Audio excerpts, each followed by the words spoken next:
하나님의 말씀은 에베소서 5장 15절에서 21절 말씀입니다. 신약성경 315면입니다. 에베소서 5장 15절에서 21절 말씀입니다.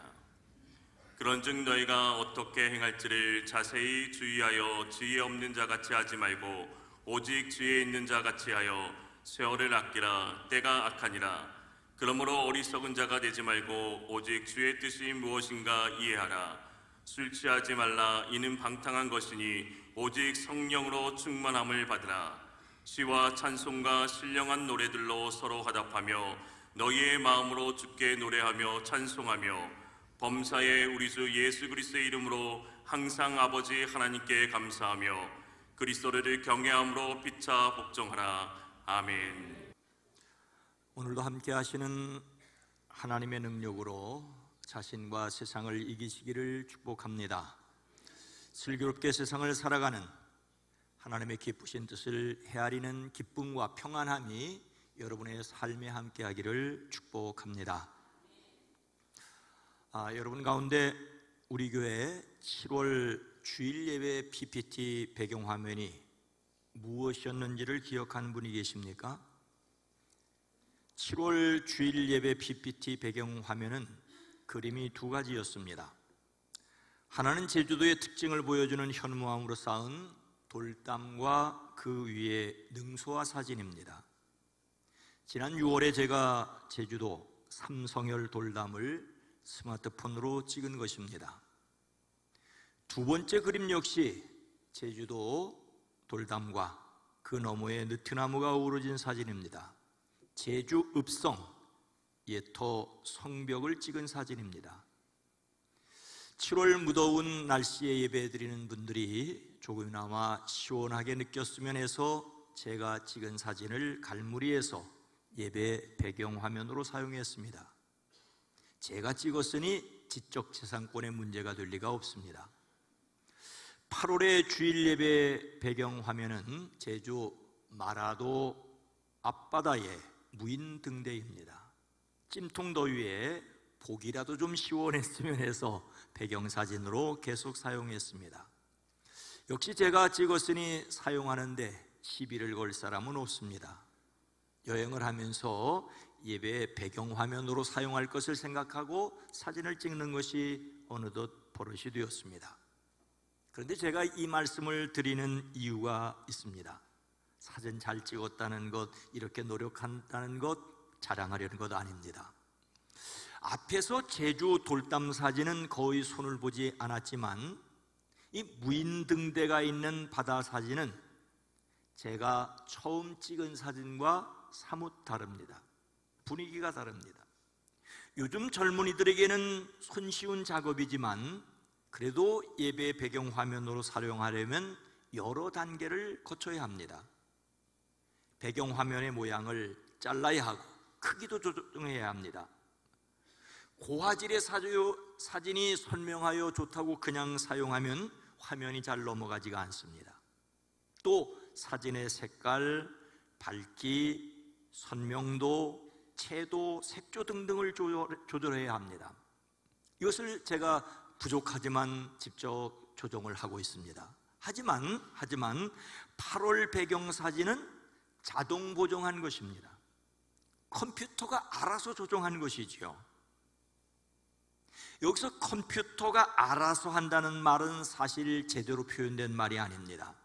흔히 컴퓨터가 알아서 한 것이라지만 사실은 그렇게 작업하도록 어떤 분들이 만든 프로그램을 사용하여 쉽게 한 것일 뿐입니다.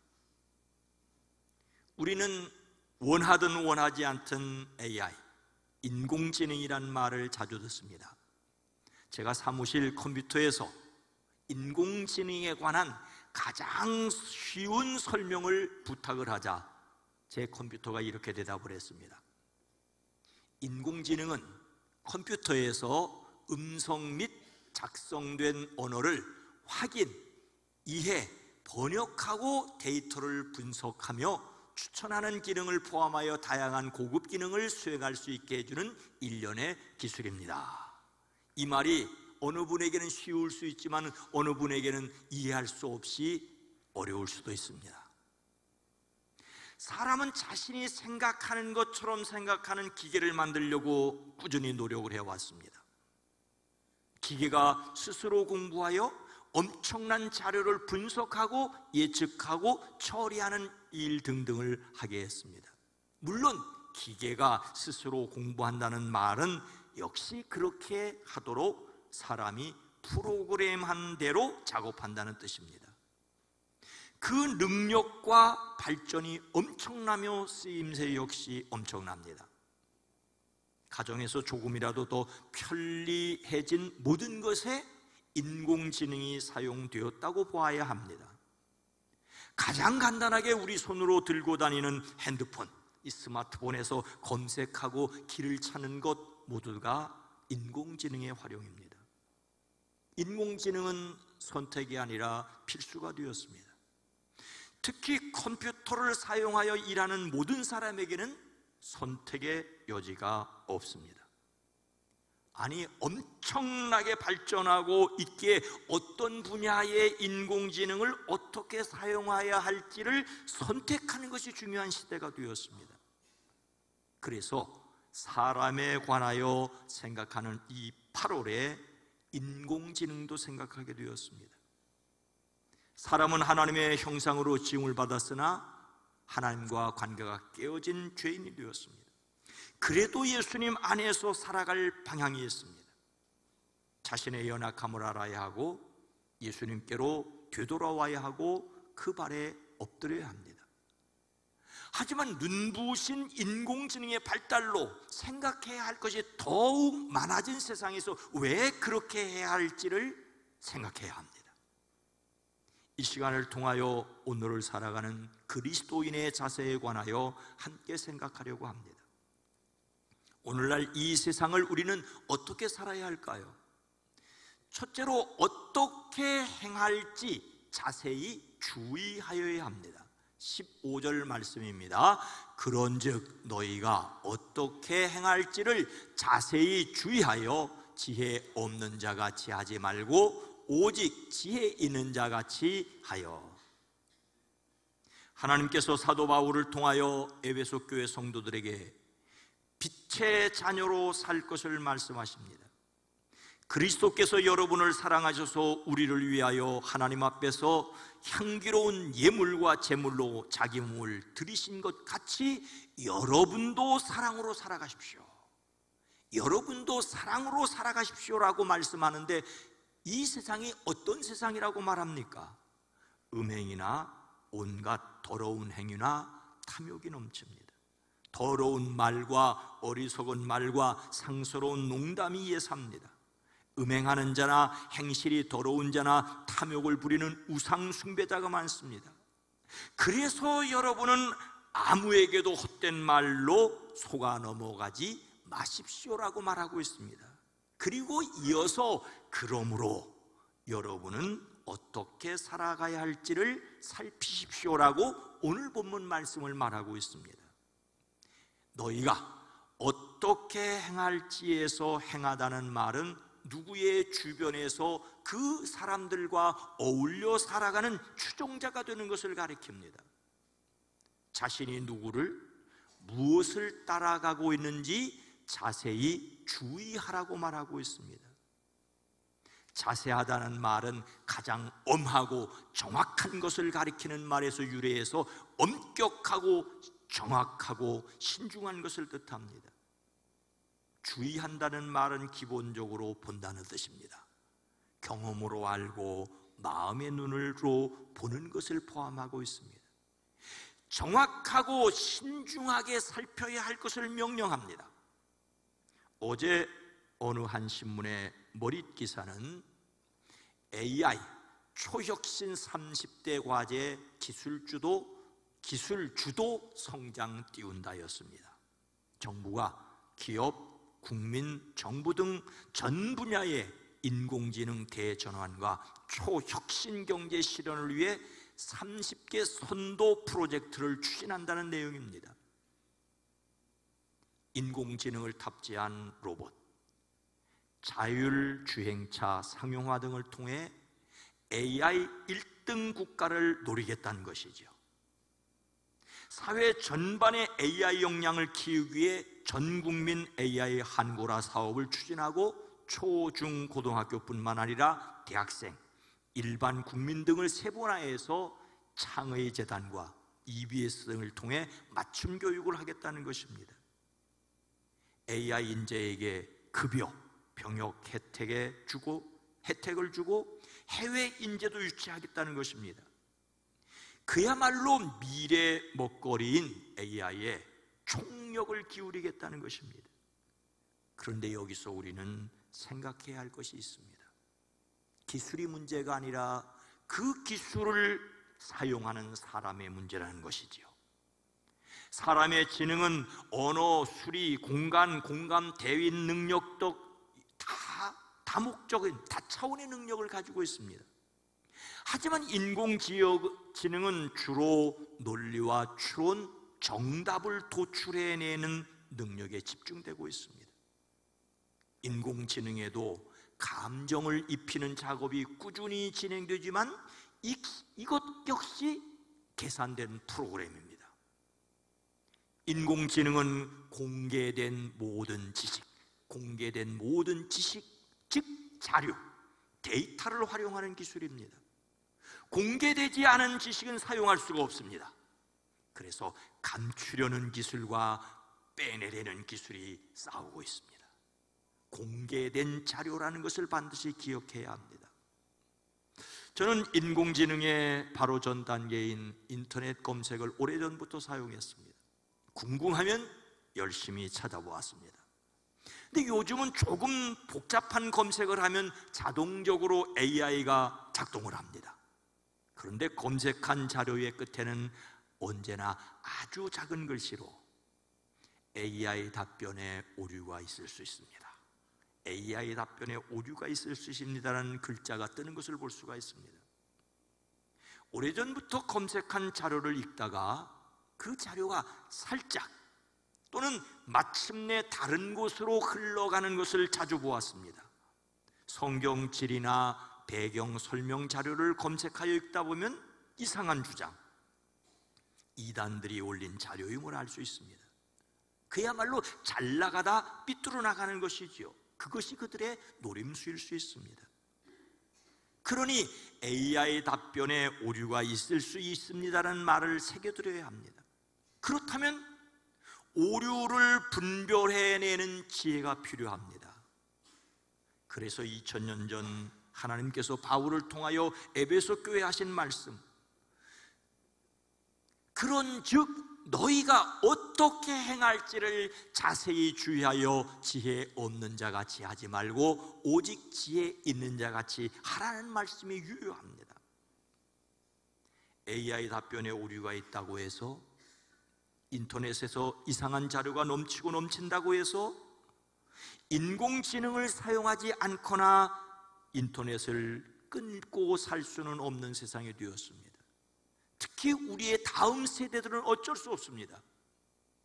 그러니 자신이 아니더라도 자녀나 손주들이 인공지능을 어떻게 활용할지에 대하여 깊은 관심을 가져야 합니다.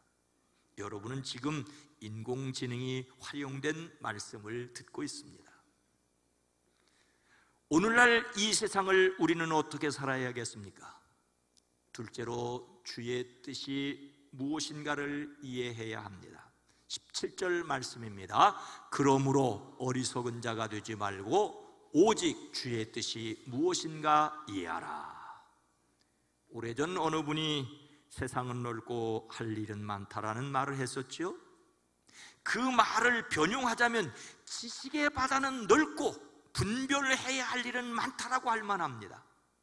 가히 지식의 홍수 시대를 넘어서 그 지식을, 그 자료를, 그 데이터를 어떻게 사용해야 할지에 관한 인공지능도 사실 홍수를 이루고 있습니다. 이미 세계적으로 마이크로소프트, 메타, 아마존, 구글이 AI 시장의 선두를 다투고 있습니다. AI 서비스에서는 오픈 AI의 챗GPT, 구글의 제미나이, 엔트로피의 클로드, 그리고 XAI의 그록이 4대 천왕이라고 불리고 있습니다. 그 외에 수천 가지 서비스가 고유의 강점과 특징을 내세우며 사람들에게 선택을 요구하고 있습니다. 그러니 자신이 어떤 목적과 필요에 따라 선택해야 할지를 사용자가 결정해야 합니다. 어떻게 행할지 자세히 주의해야 한다는 말씀에 이어 어리석은 자가 되지 말라고 말하고 있지요. 어리석다는 말은 깊이 생각하지 않는 것을 가리킵니다. 깊이 생각하지 않으면 분별할 줄 모르는 어리석은 사람이 됩니다. 그런데 그렇게 되지 말라고 하십니다. 그리고 이어서 오직 주의 뜻이 무엇인지 이해하라고 하십니다. 이해한다는 말과 어리석다는 말이 반대말로 쓰였습니다. 어리석다는 말이 분별하지 못한다는 말이라면 이해한다는 말은 분별하라는 뜻이지요. 그러나 이해한다는 말은 하나님의 생각에 자신의 뜻을 비추어 헤아리라는 뜻이 있습니다. 그리스도인들이 어떻게 행동해야 할지를 자세히 주의하고 분별하되 하나님의 뜻에 비추어 이해하라고 말하고 있습니다. 예수님을 믿음으로 새 사람 된 그리스도인들은 하나님께서 자신에게 바라시는 것이 무엇인지를 깨닫고 사는 일에 도전해야 합니다. 무엇을 선택하기에 앞서 하나님의 뜻이 무엇인지를 생각하는 것이 일상이어야 합니다. 여러분은 이런 이야기를 알고 있습니다. 어떤 유대인이 있었다지요. 그는 부자여서 많은 소와 양 그리고 종들을 거느렸습니다. 하지만 아들은 하나였습니다. 그는 외아들을 외국에 보내 공부하도록 하였습니다. 그런데 애석하게도 그 부자는 아들이 공부를 마치고 돌아오기 전에 병이 들어 죽었습니다. 그런데 그는 죽으면서 이상한 유언을 남겼습니다. 나의 모든 재산은 우두머리 하인에게 남겨준다. 단 아들이 돌아온 뒤에 내 외아들이 무엇이든지 한 가지를 선택한 뒤에 그 나머지 모두를 우두머리 하인에게 준다는 것이었습니다. 아들은 연락을 받고 그 비도로와 슬픔 가운데 아버지의 장례를 치렀습니다. 아들은 아버지의 많은 재산 가운데 오직 하나만 선택할 수 있게 되었습니다. 우두머리 하인은 주인의 재산을 모두 갖게 된 탓인지 주인 아들을 대하는 태도가 이전과는 사뭇 달라졌습니다. 아들은 랍비를 찾아가 아버지를 원망하는 말을 하였습니다. 하지만 랍비는 그 아버지가 지혜로운 분이라며 아버지의 깊은 뜻을 생각하라고 하였습니다. 아들은 아버지의 뜻을 깊이 생각하기 시작했습니다. 과연 아버지는 모든 재산을 저 종에게 주기를 원하셨을까? 아버지가 원한 것은 무엇이었을까? 아들은 무릎을 치며 일어났다지요. 아들은 아버지의 재산 중에서 한 가지, 아버지의 그 우두머리 하인을 자신의 소유로 삼기로 하였습니다. 아버지의 소유였던 하인이 아들의 것이 되자 그 하인의 모든 것도 그 아들의 것이 되었습니다. 그 아버지는 지혜로운 분이었습니다. 만약 처음부터 모든 재산을 아들에게 물려준다고 유언했더라면 아들이 돌아오기도 전에 하인의 모든 재산을 챙겨 도망갔을 것입니다. 하지만 아들이 선택할 한 가지를 제외하고 자신이 가질 요량으로 아들이 선택할 때까지 모든 것을 잘 관리하고 있었습니다. 때로는 하나님께서 하시는 일이 원망스러울 수도 있습니다. 하지만 하나님의 뜻은 궁극적으로 사람의 행복입니다. 하나님께서는 내가 오늘 내 행복을 위하여 내게 명하는 여호와의 명령과 규례를 지킬 것이 아니냐라고 하십니다. 더욱이 이스라엘이여 너는 행복한 사람이로다라고 하십니다. 하나님께서 그 백성을 행복하도록 하시려는 일이라는 것을 믿으면 다시 생각해야 합니다. 우리가 이 세대의 풍조를 본받지 말고 마음을 새롭게 함으로 변화를 받아서 하나님의 선하시고 기뻐하시고 완전한 뜻이 무엇인지를 분별하도록 하는 것이 삶의 예배라는 사실을 기억해야 합니다. 앞에서 제가 찍은 것이라 돈을 내지 않는다는 말씀을 드렸습니다. 인공지능은 데이터, 자료를 바탕으로 하는데 그것이 돈입니다. 어떤 분야의 인공지능을 개발하는데 엄청난 개발비가 듭니다.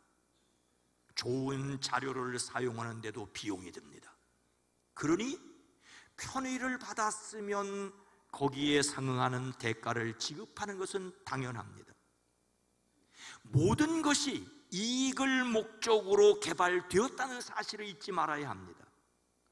무료 자료도 많다지만 돈이 되는 광고가 따라붙습니다. 직접 돈을 받지 않아도 그들이 원하는 것을 들어주어야 합니다. 좋아요라도 눌러주어야 합니다. 정말로 위험한 것은 누군가의 생각에 길들여질 수 있다는 것입니다. 그래서 제가 한 가지 유튜브만 너무 심취하지 말라는 말씀을 자주 드립니다. 우리의 생각을 가져야 됩니다.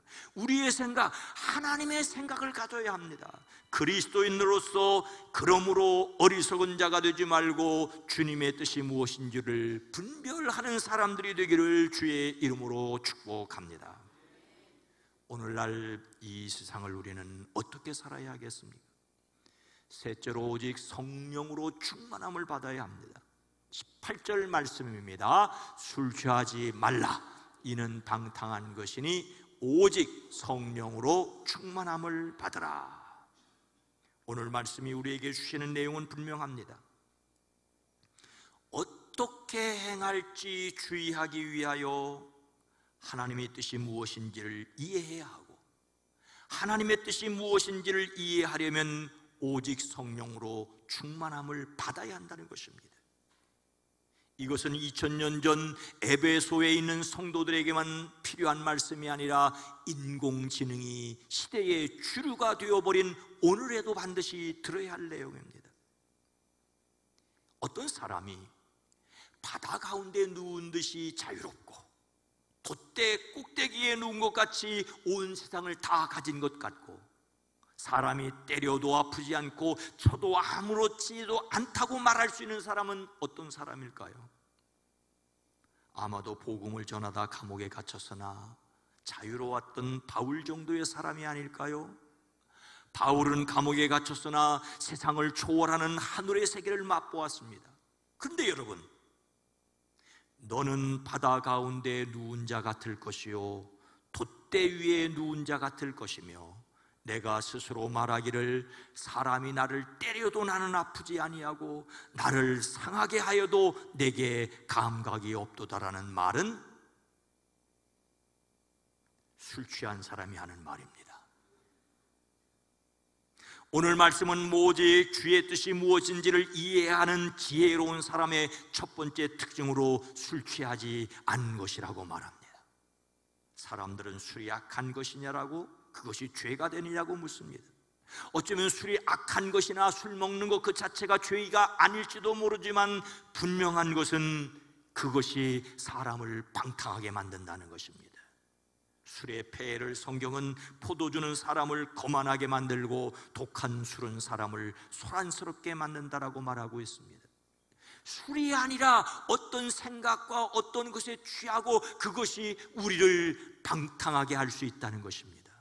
그런데 사실 오늘 말씀은 금주에 대한 말씀이 아니라 술 취함과 비교되는 성령 충만을 말씀하십니다. 오직 주의 뜻이 무엇인가 이해하는 지혜로운 사람의 두 번째 특징은 오직 성령의 충만함을 받으라는 것입니다. 지혜 있는 사람은 하나님의 뜻을 이해하는 사람입니다. 지혜 있는 사람은 나아가 하나님의 영으로 충만한 사람입니다. 하나님의 영이신 성령은 우리에게 하나님의 뜻을 알려주시는 영입니다.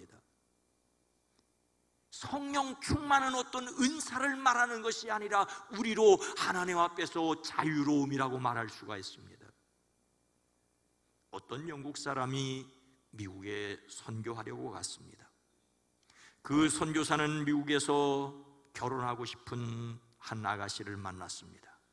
그 아가씨는 미국 사바나 식민지 장관 조카딸 소피아 홉키라는 아름다운 여성이었습니다. 두 사람은 서로 사랑했습니다.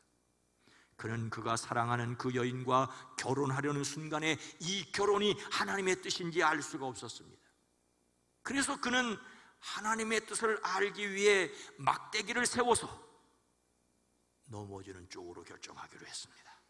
근데 그 막대기가 결혼 반대쪽으로 넘어가고 말았습니다. 하나님의 뜻을 말도 안 되는 방법으로 알려고 했습니다. 더 큰 문제는 홉키가 다른 남자와 결혼하자 그 여자가 성찬 예식에 참여하지 못하게 했습니다.